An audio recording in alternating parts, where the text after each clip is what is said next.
Prav.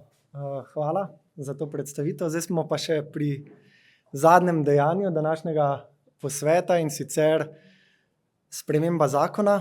Zato vabim kar predstavnico ministrstva, gospo Katjo Dovžak, da nam predstavi vsebinsko izhodišča, ki so trenutno aktualna pri spremembi zakona o višjem strokovnem izobraževanju. Potem pred samo delavnico bom pa še jaz podal par kratkih tehničnih navodil, kako bo ta delavnica potekala.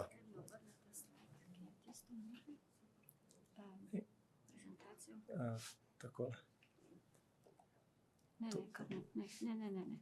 Kje imaš tisto? Ja, tako. Ja. Dober dan še enkrat. Jaz bom zelo kratko v par orisih podala en kratek uvod v delavnice, ki bodo tekle v nadaljevanju. Ne bom vzela veliko časa, zaradi tega, da ne bom zažirala časa v same delavnice. Zdaj, takoj na začetku povem, da je bivši minister za vzgojo in izobraževanje, ta sklep še vedno velja, imenoval junija letos delovno skupino za pripravo sprememb in dopolnitev zakona o višjem strokovnem izobraževanju. Člani delovne skupine so naslednji in so tukaj tudi navedeni. Se pravi, delovno skupino predstavljajo predstavniki Ministrstva za vzgojo in izobraževanje, višjih strokovnih šol, Centra za poklicno izobraževanje in tudi nekateri zunanji strokovnjaki. Se pravi, da je nabor strokovnjakov tak, da lahko pokriva vsa relevantna področja. Naloge delovne skupine, ki jih je minister v sklepu opredelil, obsegajo analizo stanja, se pravi pregled ustreznosti določb zakona o višjem strokovnem izobraževanju, definiranje ciljev in razlogov za spremembe in dopolnitve tega zakona, evidentiranje tudi morebitnih potrebnih sprememb, ki se bodo izkazale za prenovo podzakonskih predpisov, in na koncu tudi priprava osnutka sprememb in dopolnitev zakona in podzakonskih predpisov. Zdaj, temeljne podlage za to, da smo začeli z prenovo zakona o višjem strokovnem izobraževanju, v prvi vrsti temeljijo na uresničevanju strategije višjega strokovnega izobraževanja do leta 2030. In zato se v razpravi naslavljajo seveda temeljni cilji te strategije, vsestranska kakovost višjega strokovnega izobraževanja, prilagajanje potrebam gospodarstva in družbe kot take in večja in velika zaposljivost diplomantov višjih strokovnih šol. Pomembna podlaga je tudi uvedba novosti oziroma sprememb na celotnem šolskem polju, od prihajajoče modernizacije, ki je bila danes že večkrat omenjena, do različnih tudi evropskih usmeritev, in naš namen je tudi optimizacija nekaterih administrativnih postopkov, uvedba mikrodokazil, spremembe v akreditaciji predavateljev višjega strokovnega izobraževanja in drugo. Potrebno je zakon uskladiti tudi z določbami zakona o slovenskem ogrodju kvalifikacij in opravljamo tudi razmislek, kaj je takega v spreminjajočem se zakonu o visokem šolstvu, kar je smiselno pregledati in morda tudi vkomponirati tudi v naš zakon o višjem strokovnem izobraževanju. Tukaj zlasti mislim zopet na mikrodokazila, tudi na rešitve povezane z izvajanjem izrednega izobraževanja, tudi o ureditvah, ki se tičejo študentov s posebnimi potrebami, študentov športnikov in morda še nekaterih drugih kategorij, ki jih naslavlja tudi zakon o visokem šolstvu. In naš namen je tudi, da pogledamo, ali so določbe zakona o višjem strokovnem izobraževanju take, da so uresničljive v praksi, in kaj je tisto, kar je trenutno neke vrste cokla, da ni mogoče zakona v določenih določbah tudi uporabljati. Odločili smo se, da glede na razpoložljivi čas, danes delamo v treh skupinah, in sicer tako, da v prvi skupini naslovimo vprašanja, ki so vezana na status in organe višjega strokovnega izobraževanja, torej zopet z vidika uresničljivosti določb, tudi z vidika, ali so povezave med organi šole ustrezno definirane in ali te relacije med nalogami posameznih organov, ki jih je kar kaj, tudi ustrezno tečejo. Da se pogovorimo o tem, kaj razumemo pod terminom nadstandardni programi, da se pogovorimo o vlogi skupnosti višjih strokovnih šol in da spregovorimo tudi o strokovnih delavcih, o tem, ali in kako je ustrezno umestiti še enega strokovnega delavca, to je svetovalca v višjem strokovnem izobraževanju. V drugem sklopu bomo govorili predvsem o praktičnem izobraževanju, o težavah, ki se v sedanji praksi pojavljajo. Govorili bomo o tem, kako ustrezno urediti normativno to področje, ker vemo, da nekatere določbe, ki jih zakon sedaj sicer omenja, nismo uresničili v praksi, to je javno pooblastilo in tudi register učnih mest, pa pričakujemo, da boste o tem kaj rekli, kaj v prihodnje. V tem kontekstu je tudi pomembno izobraževanje mentorjev in vzpostavljanje ustreznih relacij med šolo, študentom in gospodarstvom oziroma podjetjem, kjer praktično izobraževanje poteka. In tretji sklop še, tukaj smo naslovili dva sklopa vprašanj. Eno vprašanje se dotika prilagajanja izobraževanja za izredne študente. Govorili naj bi o študiju na daljavo in tudi o tem, katere pristope naj uvedemo, da povečamo število diplomantov oziroma študentov, ki uspešno zaključijo višješolsko izobraževanje. V delavnici bo govora tudi o pravicah in dolžnostih študentov in v problemu oziroma vprašanjih, ki se tičejo vključevanja tujcev. Toliko vsebinsko, da ne jemljem preveč časa, organizacijsko pa, kako bo delo potekalo, bo pa povedal Miha. Hvala, da ne izgubljamo preveč časa, zelo na kratko še organizacijsko. Ker je lansko leto ta metoda bila uspešna, smo se odločili, da jo tudi letos ponovimo. Sklop 1, prvi 2 mizi, sklop 2, srednji 2, sklop 3, zadnji 2 mizi. Prosim moderatorja, da se usedeta vsak za svojo mizo in sicer bomo 20 minut debatirali, potem pa se udeleženci zamenjate, torej greste za drugo mizje in nato še za tretje. Torej vsi udeleženci naj bi diskutirali o vseh 3 sklopih. Po koncu te cirka 1 ure pa bom prosil moderatorje, da na kratko povzamejo o tem, kar so se pogovarjali glede na vsebinske točke, ki jih je pravkar magister Dovžakova izpostavila. Tako.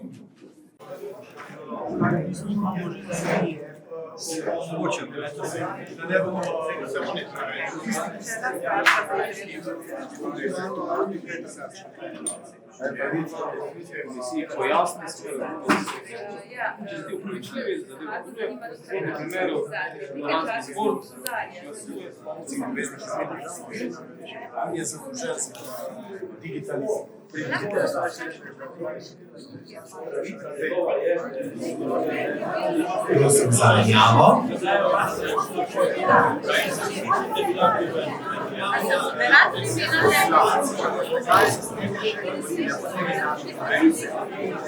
En je tudi v prvim letniku, en je tudi v drugim letniku.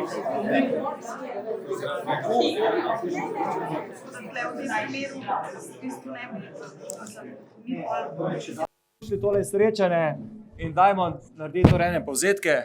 Hvala lepa. Torej, prva skupina je imela zelo težko nalogo, teme so bile statusi organov in tema so bili strokovni delavci. Razdelili smo se nekako tako, da statusi in organi višjih strokovnih šol naredi levi del omizja, desni del omizja pri gospodu Forjanu pa strokovni delavci. Torej, mi bomo naše razmišljanje kratko strnili takole. Torej, status in organi višjih strokovnih šol. Večina vseh sodelujočih se strinja, da so organi še vedno primerni za razvoj višjih strokovnih šol. Polemika se pojavi samo v primeru javno-zasebno. Torej, ali lahko potem neka zasebna šola, ki je zelo mala, z enim študijskim programom, oziroma ali so potrebni vsi ti organi za zasebne šole, ker tendenca ali pa filozofija javnih ali pa zasebnih šol je tukaj včasih zelo različna in se tam pojavljajo ljudje v eni in isti funkciji in se pravi, se pojavlja to vprašanje, je to smiselno še naprej na ta način zagovarjati. Drugo zelo pomembno sporočilo je pa bilo, ni potrebno vsega predpisati na višjih šolah. Torej, ne vsega normirati, določevati, dajmo enkrat že večjo avtonomijo višjim šolam. Nastavimo neke robne pogoje, potem pa glede na okolje, na dogajanje, naj bo šola avtonomna, zadnje je predavateljski zbor, odgovornost ravnatelja in tako naprej. Tukaj imamo v mislih ne samo neko delovanje v okviru šol, tukaj se zastavlja vprašanje tudi imenovanje predavatelja in tako naprej. Potem je bila zelo velika polemika tudi študentski svet, da ali ne. Predlog ostaja, naj ostane še vedno opcijsko. Na določenih višjih šolah so študenti še vedno zelo aktivni, hočejo biti proaktivni deležnik razvoja višjih šol, na določenih pa vemo vsi, da so samo del papirnate procedure. Predavateljski zbor, kdo sestavlja torej predavateljski zbor, ali so to samo predavatelji, ali so to še tudi inštruktorji, laboranti, tukaj so mnenja zelo različna. Namreč vsi vemo, da pri predavateljih so dostikrat tudi inštruktorji tisti, ki pač ne more biti v trenutnem sistemu imenovani predavatelji zaradi načina imenovanja. Vemo, da lahko ima neki, inštruktor določeno ustrezno stopnjo izobrazbe, nima pa ustrezne smeri, je večletni strokovnjak na nekem področju in mi ga ne moramo pripeljati do imenovanja in potem sodeluje v pedagoškem procesu kot inštruktor. Lahko je to tudi zelo pomemben lastnik nekega podjetja in tako naprej. In se zastavlja vprašanje, kdo je torej predavateljski zbor. Večinsko mnenje sodelujočih je bilo, da so predavateljski zbor še vedno predavatelji, da je to neke vrste elitna zadeva. Tako da tukaj je stvar še vedno zelo odprta. In zadnja diskusija, ki smo odprli, oziroma predzadnja, so poklicni standardi, a so še vedno dobra osnova za razvoj študijskih programov. Večina se strinja, da so še vedno dobri, kolikor jih bomo brali, dovolj oddaleč in če bomo uspeli jih, spreminjati v skladu z razvojem, okolja. Zakaj? Bojimo se pravi, večina so bile mnenja, da se bojimo, da ne bi nastalo, tako na visokem šolstvu 900 študijskih programov, ampak na drugi strani je bilo danes dobro vprašanje od gospoda Bobinca, torej recimo športni menedžer, torej pobuda je bila danes dana, kakšna je torej procedura, da bomo naslednjo leto že lahko izvajali ta študijski program. Torej, a bomo najprej poiskali poklicni standard, a ga mogli skreirati, na to pa kome začeli razvijati študijski program. Namreč večina od vas, kolegov tukaj, izvajate študijske programe še po starem, nimate odprti kurikula, kar pomeni, da ne morete niti v okviru odprtja kurikula dati nekih novih vsebin, ker še čakamo torej na nova izhodišča, razen tiste šole, ki smo šli v prenovo po obstoječi metodologiji. In še zadnja stvar, skupnost višjih šol. Vsi se strinjamo, da skupnost mora pridobiti status, tako kot imajo status na visokošolskem oziroma na univerzi. Skrbeti mora za šole, kakšna oblika bo to, niste toliko pomembna. Skrbeti mora za razvojne naloge, promocijo, razvoj kadrov in tako naprej. To je na kratko.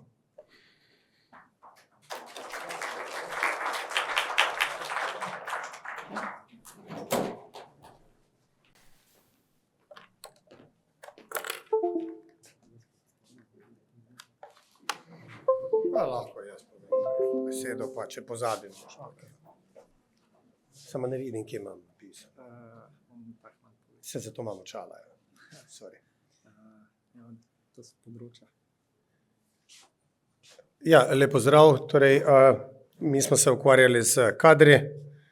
Predvsem sta bili ključni dve vprašanji, se pravi, ali se zaznava na področju, na vašem višješolskem področju, oziroma našem višješolskem področju, neka področja, kjer bi pasali noter neki novi strokovni delavci, in smo zaznali, torej predlog je bil, da sledimo temu, kar zahteva NAKVIS oziroma kar piše kot priporočila NAKVIS, se pravi, ugotavljamo, da področje kakovosti ni pokrito, potem smo se pogovarjali o nekih kariernih svetovalcih v okviru kariernih centrov oziroma vodje karierne pisarne, potem o nekem dodatnem mentorju, ki bi spodbujal študente, da dokončajo, je bil predlog, potem tutor za študente s posebnimi potrebami, potem neki zadolžitve v zvezi s projekti.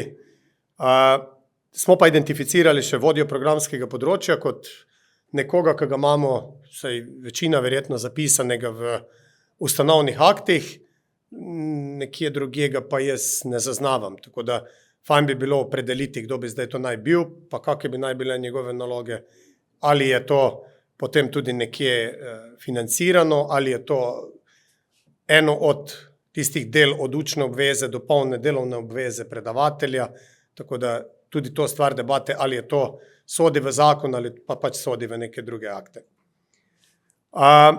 Zdaj, potem, kar se tiče pa ustreznosti, ali je torej ustrezno urejeno strokovno napredovanje strokovnih delavcev v višjem strokovnem izobraževanju, torej smo poskušali identificirati neka področja, ki jih strokovni delavci na višjem strokovnem izobraževanju opravljajo, torej področja del, ki jih opravljajo, pa v danem trenutku v pravilniku o napredovanju v nazive niso zajeta, ker se bo pa ta pravilnik, če bo ZOFI, kot je predlagan, sprejet, ker odpiral zato, ker morajo na novo opredeliti dela laborantov, ki bodo zdaj po novem predlogu ZOFI-ja lahko napredovali v naziv mentor-svetovalec, torej podobno kot pomočnice vzgojiteljic.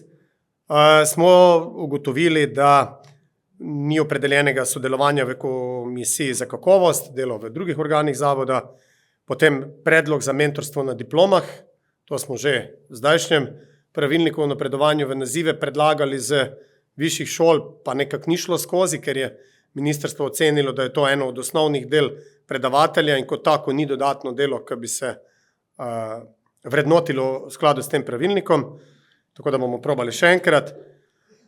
Potem en predlog je bil, da je kriterij za napredovanje tudi, če predava 4 do 8 ur na šoli v tujini, da se mu potem tudi to šteje v napredovanje, v naziv, ker trenutno ni, zato tudi mogoče ni to Erasmus mobilnost ta hud motivator za predavatelje oziroma druge strokovne delavce. Potem priprava študentov na tekmovanje, da bi se tudi štelo na tečaj za priznanje najdiplomo skupnosti višjih strokovnih šol. Ti me boš pa dopolnil, če sem kaj pozabil. Ne, tako, torej tisti posamezniki, ki prejmejo strani skupnosti, so predlagani in prejmejo priznanje in pa sodelujejo pri najdiplomskem delu ali pa so kakorkoli drugače predlagani, torej da bi se tudi to upoštevalo za napredovanje. Hvala.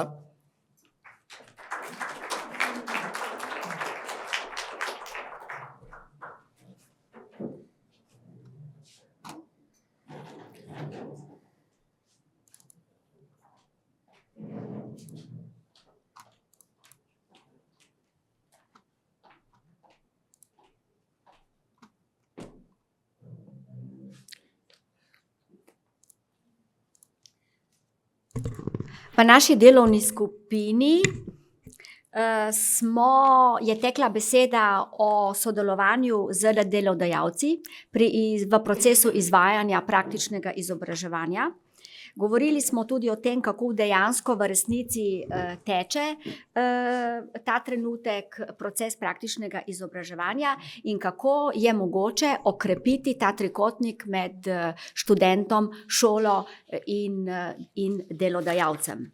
Moram povedati, da ključne besede, ki so se nam ves čas razprave pojavljale vedno znova in znova, so bile usklajevanje, povezovanje, prenos informacij, tudi spremljanje in evalviranje procesa in ves čas tudi usposabljanje in izpopolnjevanje. Zdaj, ko smo se procesa organizacije praktičnega izobraževanja, so si bili pravzaprav domala vsi sogovorniki enotni, da poteka trenutno praktično izobraževanje optimalno in da je potrebno tudi v prihodnje ohraniti avtonomijo šole. To pomeni, da proces praktičnega izobraževanja organizira šola sama, brez tega, da imamo vzpostavljen register. Česar seveda, čeprav nam zakon sedaj to možnost daje, dejansko nimamo. Vse pogoje za kakovostno izvajanje praktičnega izobraževanja ta trenutek preverja organizator praktičnega izobraževanja, s tem mislim tako na materialne pogoje, kot tudi na kadrovske pogoje. Organizator praktičnega izobraževanja se kaže, da je pravzaprav v celotnem procesu ključna oseba, vendar je potrebno vsekakor okrepiti njegovo znanje, usposabljati seveda in okrepiti usposabljanje organizatorja praktičnega izobraževanja, mentorjev v podjetjih, sicer tako, da se tudi upoštevajo specifike posameznih panog, tudi tako, da se upošteva to, kako ravnati z študenti s posebnimi potrebami. Nekateri sogovorci so izpostavili, da ni mogoče izpolniti vseh ciljev iz kataloga za študente iz te skupine. In zato seveda opravijo praktično izobraževanje kar na šoli. Posledično je seveda normalno vprašanje, kako bo tak študent tudi dejansko v resnici opravljal svoj poklic. Izpostavljeno je bilo tudi vprašanje pomanjkanja oziroma, kako bi povedala, potreba po usposabljanju izobraževalcev mentorjev. Namreč ugotavlja se, da je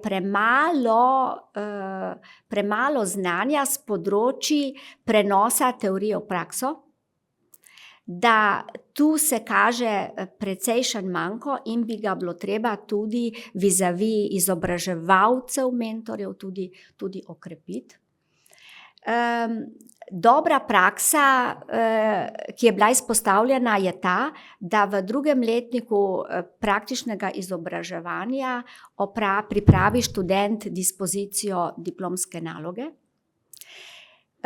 Potem predlog Centru za poklicno izobraževanje, da organizira redna srečanja za organizatorje praktičnega izobraževanja in tudi redna srečanja za mentorje.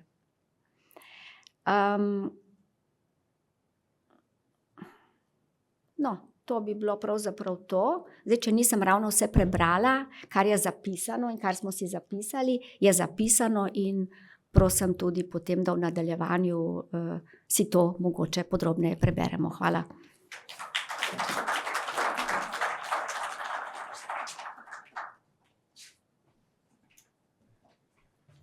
Tudi drugi del te skupine ima kaj povedati, da ne bomo ponavljali vseh teh točk tako urejeno zbrane, bi poudaril nekaj zelo temeljnih, ki so se pri vseh treh skupinah pojavile.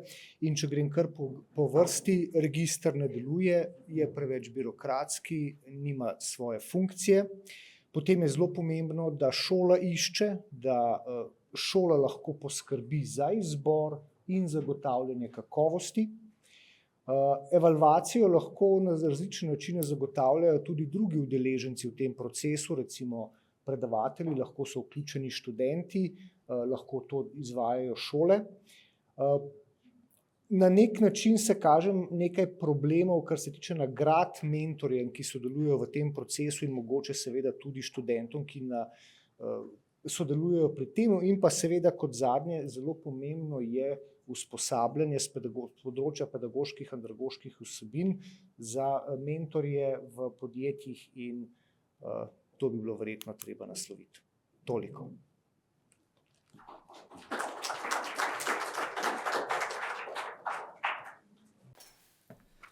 Tako, lepo pozdravljeni ponovno še v mojem imenu. Zadnji dve omizji sta se ukvarjali pa predvsem z tretjim tematskim sklopom, čeprav se veste, teme zelo hitro zaidejo še širše. In sicer prva izmed točk je prilagajanje izrednega izobraževanja. In nekako mislim, da skupni imenovalec vseh treh omizij je bil ravno ta večja avtonomija višjim strokovnim šolam.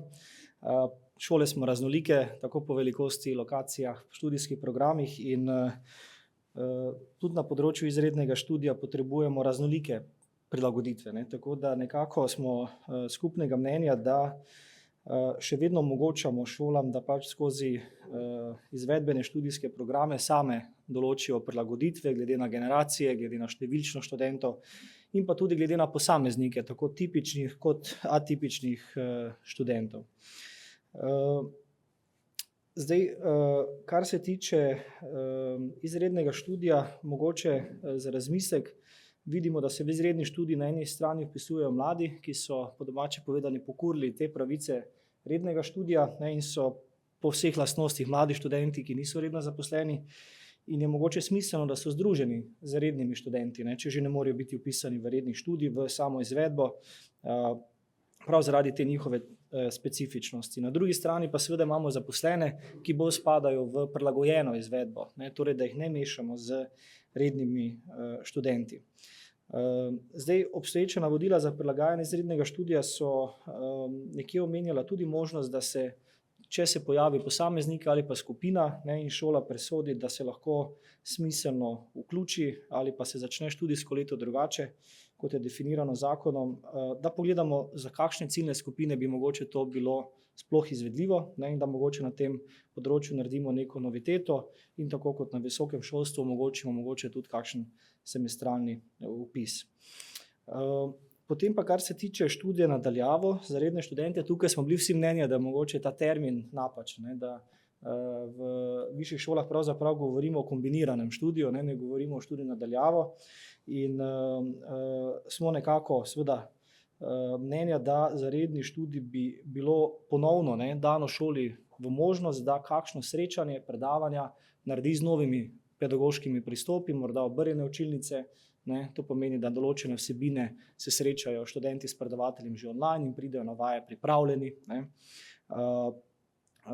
In bi na ta način mogoče spodbujali študente, da aktivno se pripravljajo potem na sama srečanja, ki potekajo pa v živo. Tako da tukaj bi ponovno pustili šolam, da same določijo znotraj strokovnih aktivov, predavateljskih zborov, obseg in pa način, kako bi ta kombiniran študij tudi izvajali. Predvsem v smislu nekih gostujočih predavanj, veste, danes strokovnjaka pripeljete na šolo, če pa razširite možnost, da se lahko poveže na povezavo, to potem seveda tudi razširite nabor teh gostujočih predavateljev. Zdaj tukaj potem seveda potrebno pogledati tudi pravice študentov, kadar bi se takšna oblika študija izvedla in tukaj smo vsi mnenja, da se študentu kot posamezniku vendarle mora omogočiti, da če poteka kakšna oblika nadaljavo, da pač lahko koristi opremo šole na lokaciji ali pa mu šola posodi to opremo domov z vidika pravic študentov.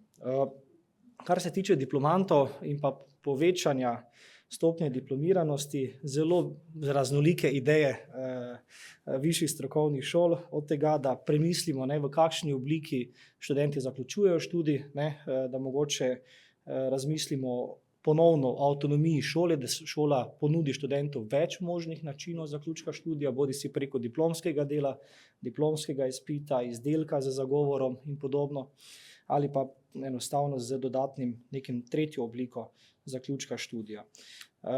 To je, kar se tiče same vsebine. Potem pa v bistvu so posamezniki tudi izpostavili, da mogoče pa vendarle moramo narediti priložnost za predavatelje, da bi bili bolje motivirani na rednem študiju, da bi bili mogoče tudi finančno nagrajeni, ne glede na stopnjo diplomiranosti, in pa na drugi strani tudi študentje, da bi študentje imeli določeno časovno obdobje, v katerem morajo zaključiti redni študij. Vidimo namreč, ko se program prenovi, potem tudi študentje pohitijo za zaključkom študija, zato da ne bi opravljali več obveznosti. Zdaj, glede na to, da se programi vendarle tako hitro ne prenavljajo, rabimo nek drug mehanizem, kjer bi pač študente določeno ali časovno omejili, kdaj lahko brezplačno oziroma za 30 evri zaključijo redni študij, ali pa pač morajo za to diplomsko delo in pa mentorstvo potem tudi plačati. In že mogoče sam cenik bi jih motiviral, da prej končajo. Z vidika pravice in dolžnosti študentov je tukaj predvsem v ospredju ta pravica do oziroma izenačitev terminologije ponavljanja drugega letnika, torej da se preimenuje v tako imenovan absolventski staž, kar nekaj študentov bi naj imelo s tem težave potem pri štipendiranju, in tukaj je zato ta predlog na mestu.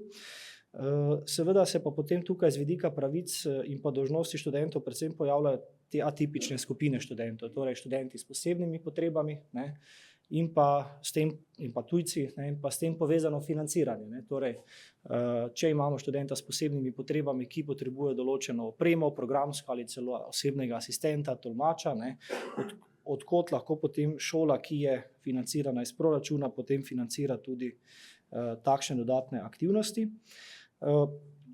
Pri tujcih pa je seveda na eni strani izziv že vpis v redni študij. Trenutno so kvote omejene, če se ne motim, tam nekje od 3 do 6%. In tukaj je mogoče razmislek, da se te kvote dvignejo na nekje 15%, glede na to, da je 15% delovno aktivnega prebivalstva zdaj tudi že tujih državljanov. Za države seveda, s katerimi ima Slovenija sklenjene bilateralne sporazume.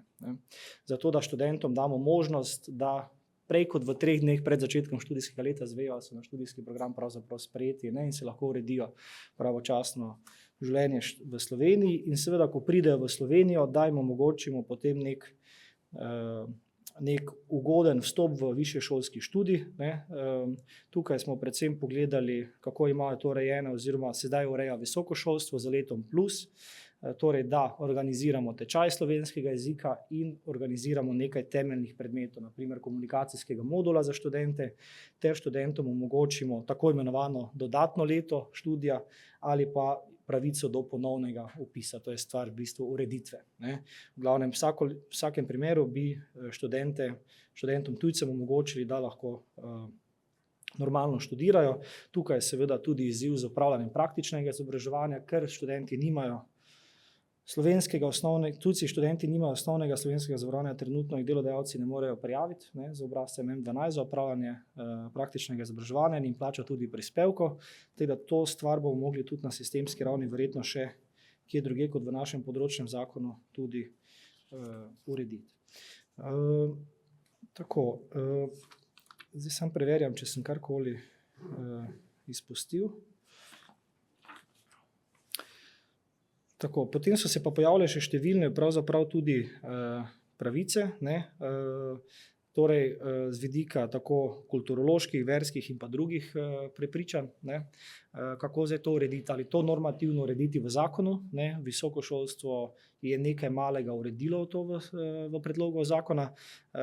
Menim pa, da je tukaj prišlo do zaključkov predvsem, da se to uredi v svojih internih aktih na šolah, seveda z nekimi delitvijo primerov dobrih praks, kako imajo šole to tudi urejene. Tako da to. Hvala lepa.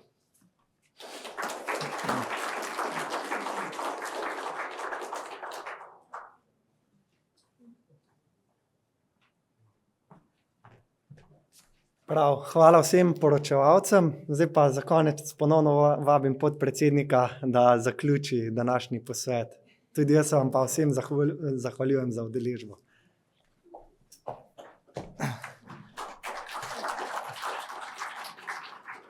Tako, prišli smo potem in gremo potem domov. Tisti smo, ki smo se pripeljali malo dlje. Zdaj, najprej, seveda, iskrena hvala vsem za udeležbo in za konstruktivno sodelovanje na današnjem posvetu. Jaz upam, da vam je bil program všeč. Kolikor vem, bo na voljo po posvetu tudi anketa, evalvacija. Vljudno naprošam, da to anketo izpolnite, pohvalite to, kar je bilo dobro in seveda date tudi predloge za izboljšavo. Tako da lahko potem v bodoče pripravimo še boljši posvet. Bi se pa na tem mestu resnično zahvalil sekretariatu Skupnosti višjih strokovnih šol za odlično organizacijo in pa seveda tudi podporo ministrstva pri vsebinskem usklajevanju, tako da mislim, da si zaslužijo vsi skupaj en aplavz.